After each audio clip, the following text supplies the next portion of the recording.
Et si je vous disais que la batterie de votre voiture, celle que le concessionnaire vous a dit être définitivement morte, celle pour laquelle on vous a demandé entre 80 et 200 € pour la remplacer, pourrait être ressuscitée pour moins de 3 €?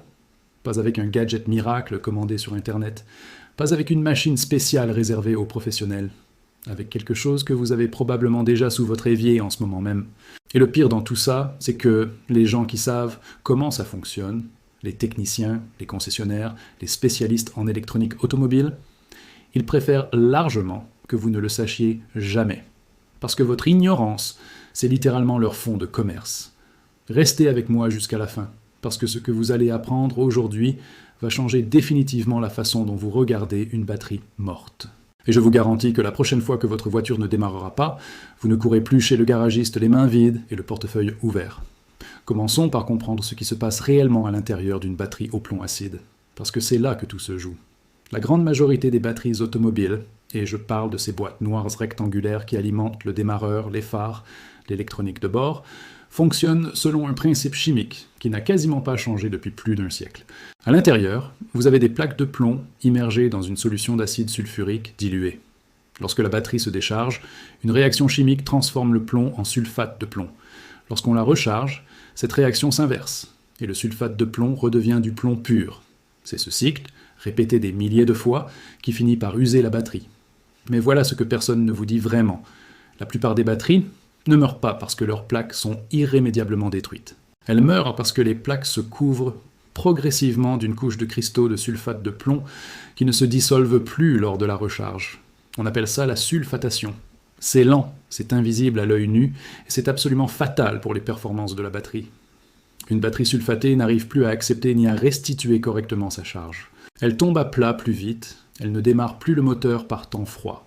Et les appareils de diagnostic vous annoncent froidement qu'elle est en fin de vie. Mais en fin de vie, de quoi exactement? De ces cristaux, pas de ces plaques. Et c'est précisément là que le liquide vaisselle entre en jeu d'une façon que vous n'auriez jamais imaginée. Attendez, parce que l'explication chimique qui suit est la partie que l'industrie aurait préféré que vous ne compreniez jamais. Le liquide vaisselle, le vrai, le classique, le basique, contient des tensioactifs. Ces molécules ont une propriété extraordinaire. Elles réduisent la tension superficielle des liquides. Dans le cadre d'une batterie, lorsqu'on introduit une infime quantité de ce produit dans l'électrolyte, la solution acide à l'intérieur, il se produit quelque chose de fascinant. Les tensioactifs aident les molécules d'eau à pénétrer plus efficacement entre les cristaux de sulfate de plomb incrustés sur les plaques. Cette meilleure pénétration favorise la dissolution de ces cristaux lors des cycles de charge et de décharge. En clair, ça aide la batterie à se nettoyer de l'intérieur et à retrouver une capacité qu'elle avait perdue, non pas parce qu'elle était détruite, mais parce qu'elle était encrassée chimiquement. Ce n'est pas de la magie, ce n'est pas du charlatanisme. C'est de la chimie de base appliquée à un problème industriel que des millions de personnes rencontrent chaque année sans jamais comprendre ce qui se passe vraiment. Et le fait que cette information soit si peu répandue en dit long sur les intérêts économiques en jeu. Laissez-moi vous raconter une histoire qui illustre parfaitement tout ça. Un homme, mécanicien amateur, habitant dans une petite ville de province, se retrouve un matin de novembre avec sa vieille Peugeot 308 qui ne démarre plus. La batterie affiche 9 volts au lieu des 12,6 volts réglementaires. Le garagiste du coin, après 3 minutes de diagnostic, lui dit que c'est foutu, qu'il faut remplacer la batterie, et lui propose un devis à 140 € pièces comprises et pause. L'homme, par curiosité ou peut-être par obstination, refuse. Il rentre chez lui, il cherche, il lit, il comprend le phénomène de sulfatation. Il retire les bouchons de sa batterie, il vérifie le niveau d'électrolyte, il ajoute une toute petite quantité, quelques gouttes diluées, de liquide vaisselle ordinaire dans chaque cellule. Il recharge lentement la batterie sur 24 heures, avec un chargeur de récupération. Et le lendemain matin, la batterie affiche 12,4 volts. La voiture démarre, elle tourne toujours aujourd'hui, 2 ans plus tard. Est-ce que ça marche à tous les coups? Non. Soyons honnêtes. Si les plaques internes se sont physiquement déformées, fracturées, ou si l'électrolyte est trop dégradé, aucun tensioactif au monde ne pourra réparer ça. Mais la réalité, et c'est là que ça devient vraiment intéressant, c'est qu'une proportion considérable des batteries déclarées mortes souffrent principalement, voire exclusivement, de sulfatation. Et la sulfatation, dans beaucoup de cas, ça se traite. Pas toujours, mais souvent. Suffisamment souvent pour que l'information vaille la peine d'être connue. Pensez à ce que ça représente à l'échelle nationale. En France, des millions de batteries automobiles sont remplacées chaque année. Une grande partie de ces remplacements sont probablement inutiles, ou du moins prématurés. Chaque batterie coûte entre 60 et 200 € selon le véhicule. Ajoutez la main-d'œuvre si vous faites faire la pause, multiplié par le nombre de conducteurs qui font confiance à un diagnostic rapide sans jamais chercher à comprendre ce qui se passe réellement.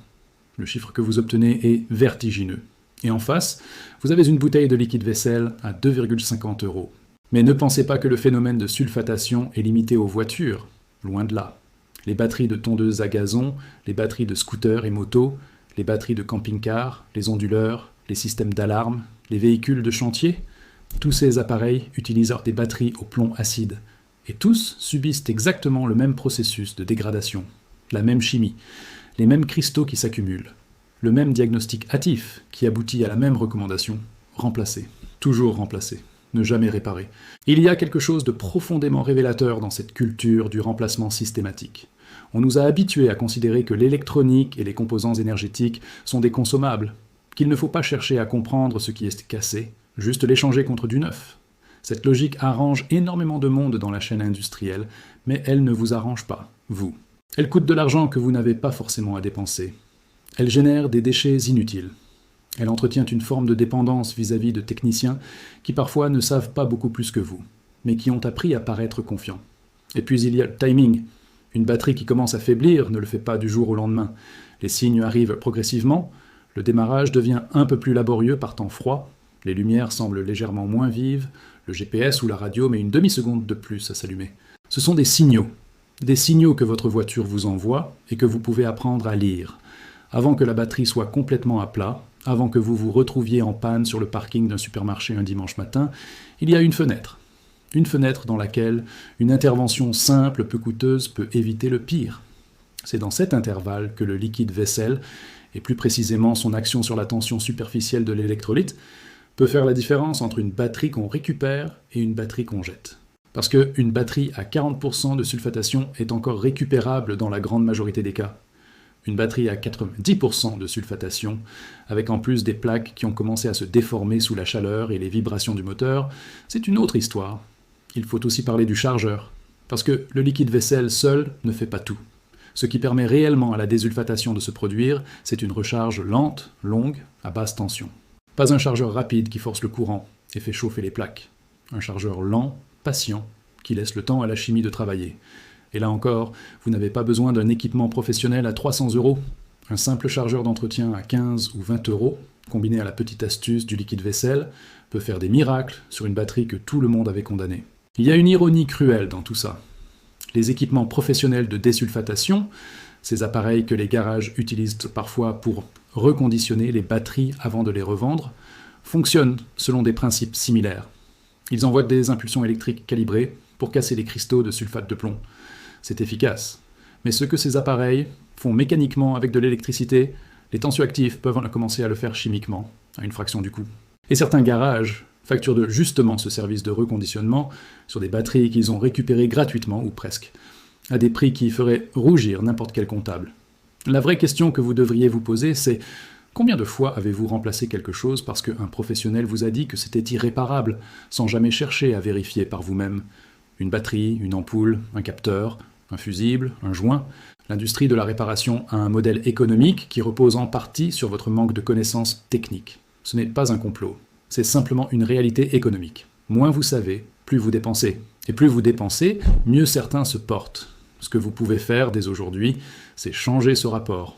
Pas en devenant mécanicien, pas en passant vos week-ends dans un garage, mais en comprenant les bases, en sachant qu'une batterie morte n'est pas forcément une batterie à jeter, en sachant que la sulfatation est un phénomène réversible dans une proportion significative de cas, en sachant qu'il existe des solutions à moins de 3 € qui valent la peine d'être essayées avant de sortir 150 € pour une pièce neuve.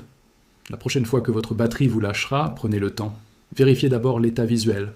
Regardez si les bornes sont oxydées. Un peu de bicarbonate de soude et d'eau suffit souvent à nettoyer une borne corrodée qui empêche le bon contact. Vérifiez le niveau d'électrolyte si votre batterie a des bouchons d'accès. Tentez une recharge lente sur 24 heures. Et si vous voulez aller plus loin, quelques gouttes de liquide vaisselle dilué dans chaque cellule, suivies d'une longue recharge, pourraient en vous éviter une dépense inutile. Parce qu'au fond, c'est ça l'essentiel de ce que vous devez retenir aujourd'hui. Une batterie coûte entre 80 et 200 €. Un flacon de liquide vaisselle coûte 2,50 €. Entre les deux, il y a parfois juste de la chimie, du temps et de la curiosité. Des milliers de personnes qui ont essayé cette méthode avant vous ont récupéré des batteries que tout le monde avait condamnées. Certaines ont tenu encore 2 ans, 3 ans, 4 ans après leur mort officielle. Ce n'est pas garanti. Rien ne l'est jamais en mécanique. Mais le rapport risque-bénéfice est tellement en votre faveur qu'il serait franchement dommage de ne pas essayer. Les concessionnaires et les garagistes ne vous diront jamais ça spontanément. Ce n'est pas dans leur intérêt. Mais maintenant, vous savez, et savoir c'est déjà économiser.